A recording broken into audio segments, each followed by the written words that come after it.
공아, 안녕하세요. 공육두부입니다. 이번 시간은 39강 팔다리 근력 약화 및 감각 이상에 대한 단원이고요.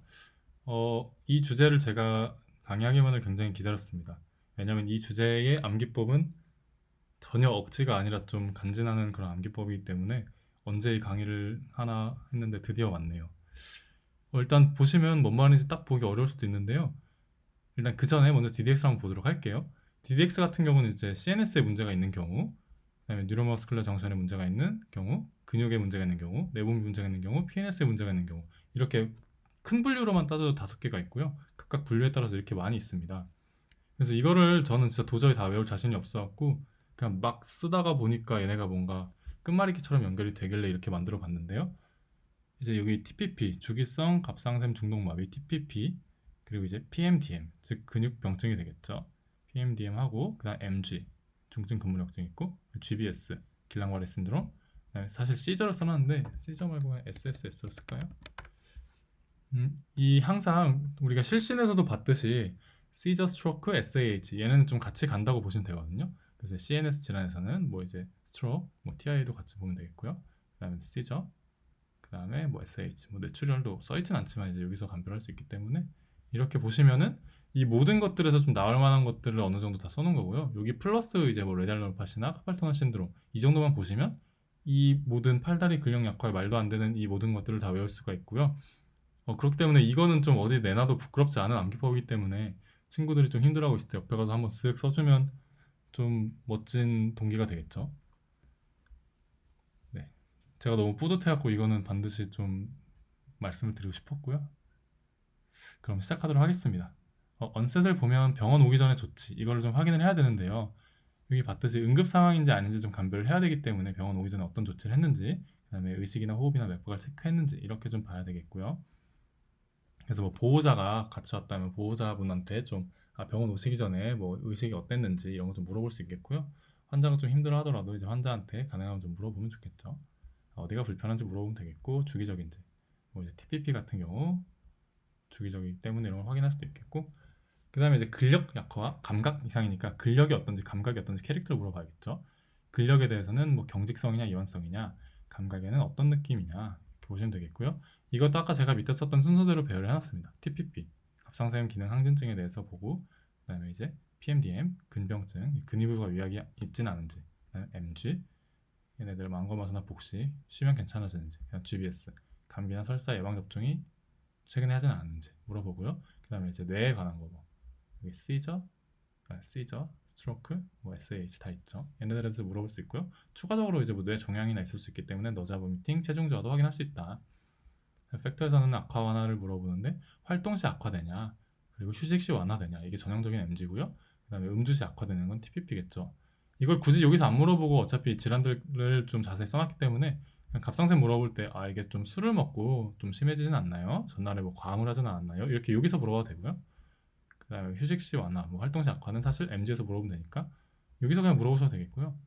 네, 여기 팩터에서 굳이 물어보셔도 되겠고 이거는 공부하시면서 본인이 맞게 하시면 되겠고, 과거력에서도 이게 어쨌든 뇌경색 같은 게 생길 수 있으니까 고지혈증이나 이렇게 심장이 혈관이 좁아질 수 있는 그런 질환들에 대한 과거력을 보고 심혈관 질환, 뇌질환 이런 것도 확인을 할 수 있고요.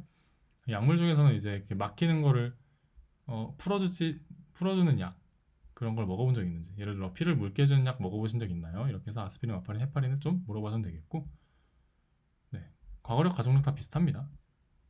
외상에서 머리 다친 적 없나요? 뭐 어디가 골절된 적 없나요? 척추 수술한 적은 없나요? 이렇게 확인하시면 되겠고, 네. 그 다음에 추가적으로 이제 피해를 봐야 되는데 피해가 굉장히 많죠. 이게 아무래도 질환이 많다 보니까 당연히 피해가 많을 수밖에 없겠고요. 일단 눈, 입목에서 기본적으로 본다 해도 눈 자체만 봐도 되게 볼 게 많습니다. 이제 뇌신경 검사 때문에 동공만사랑 안구운동검사를 봐야 되겠고요. 그 다음에 이제 뭐 예를 들어 뇌종양 같은 경우가 옵틱 키아즘을 누르면 시야에도 문제가 생길 수 있고, 그 다음에 뭐 압력이 높아져서 안저검사상에도 문제가 생길 수 있기 때문에 시야 검사도 해야 되겠고요. 목에선 갑상선 검사랑 목동맥 청진도 해야겠죠. 그 다음에 이제 머리를 시진 촉진해야 되는데 여기 메스토이드 프로세스를 좀 보라고 합니다. 이게 SDH인 경우에 여기 염증이 생길 수 있다고 하기 때문에 촉진할 때 그냥 머리 여기저기 만지면서 이쪽 한번 만져보시면 될 거고요. 그 다음에 심음 청진도 하시면 이제 뇌경색의 원인을 좀 이제 파악할 수 있으니까 좋고요. 신경학적 검사는 다 보셔야 됩니다. 뇌신경 검사랑 팔다리 감각, 그 다음에 운동, 반사 다 보고요. 손의 기능 검사, 소막 자극증 이런 게 다 해당되는 게 있으니까 뇌신경 검사에서 볼 수 있는 건 최대한 다 본다 생각하시고, 손목선을 좀 이제 틴넬 테스트랑 팔렌 테스트가 있는데, 이거는 밑에 그림을 통해서 보면요, 이게 팔렌이고 이게 틴넬인데요. 얘 같은 경우는 이러고 1분 동안 있다가 저리지 않냐 이렇게 물어봐야 되거든요. 그러니까 만약에 환자가 좀 경한 경우는 진짜 1분 동안 기다려야겠죠. 그렇기 때문에 사실 하기가 좀 힘들 것 같고, 티넬 사인은 여기를 좀 지그시 눌렀을 때 혹은 이게 톡톡톡 쳤을 때 이게 찌릿찌릿하냐 이거를 보는 건데요. 둘 중에 하나를 보라면 저는 티넬을 볼 것 같긴 합니다. 그리고 이거는 뭐 루틴으로 하면 절대 안 되겠고요. 그냥 얘 같은 경우는 전형적인 카팔 터널 신드롬이 의심이 될 때, 그런 경우에는 둘 중에 하나를 하면 되는데, 뭐나 같은 경우는 이걸 할 거다. 약간 이런 식으로 좀 본인에게 맞게 만들어 두시면 되겠고요. 검사로는 어쨌든 머리 문제일 수 있으니까 브레인 CT, MRI 보고, 그냥 근육 문제일 수 있으니까 근전도 신경 정도도 본다. 뭐 CSF 천자까지 볼 수도 있다. 뭐 감염 질환도 생각할 수 있기 때문에. 그리고 뭐 이렇게 교육에서는 뭐 응급한 경우 응급하게 해야겠다. 운동 중에서 하고 한번 읽어보시면 될 것 같고요. 요실금 같은 경우가 이제 뭐 뇌종양이나 뭐 이런 것들에 의해서 마미증후군이 생긴 경우, 그런 경우는 좀 응급이기 때문에 이렇게 다시 와달라 오면 되겠다 하시면 되겠고요. 이 암기법은 진짜 여기 어디 내놔도 부끄럽지 않은 제 새끼 같은 애기 때문에 좀 많이 널리 퍼뜨려도 좋을 것 같습니다. 아, 그리고 이제 채점표를 제가 두 가지 케이스를 넣었는데요. 반신마비 케이스랑 상하제 단독 근력 약화 이렇게 있습니다. 이제 반신마비가 대개 뭐 뇌졸중이나 이렇게 뇌경색 같은 경우 주로 반신마비로 오겠죠.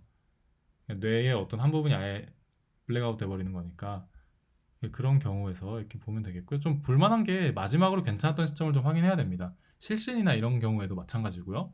만약에 내가 상태가 안 좋고 뭐 의식이 좀 안 좋다 이런 경우에는 마지막으로 괜찮을 때가 언제였나요? 하면서 마지막 상태를 좀 확인을 하셔야겠고요. 그 다음에 좀 특별하게 볼만한 게, 네, 여기도 뭐 마지막으로 괜찮았던 시점을 보고, 네, 이 상하제 단독 근력 약화가 이제 주로 카팔 터널 신드롬이나 뭐 MG, 뭐 디스크 뭐 이런 것들이 좀 있을 수 있겠죠. 다 읽어보시면 될 것 같고요. 너무 이렇게 막 세세한 것들에 대해서 막 다 외우려고 하실 필요는 없을 것 같습니다. 어차피 두 가지 이상 이렇게 있기 때문에 무조건 보고도 이거 외워야 되는데 왜 이렇게 안 외워지지? 이렇게 공부하실 필요는 절대 없고요.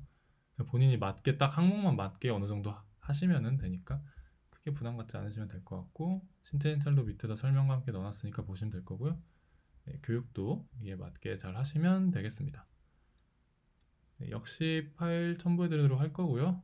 오늘 강의는 여기서 마치도록 하겠고, 이제 상담이랑 좀 남은 몇 가지만 하면 54개 주제 모두 완료되니까 조금만 더 노력하고 공부 열심히 합시다. 고생하셨고요. 도움이 되셨다면 구독과 좋아요 부탁드립니다. 감사합니다.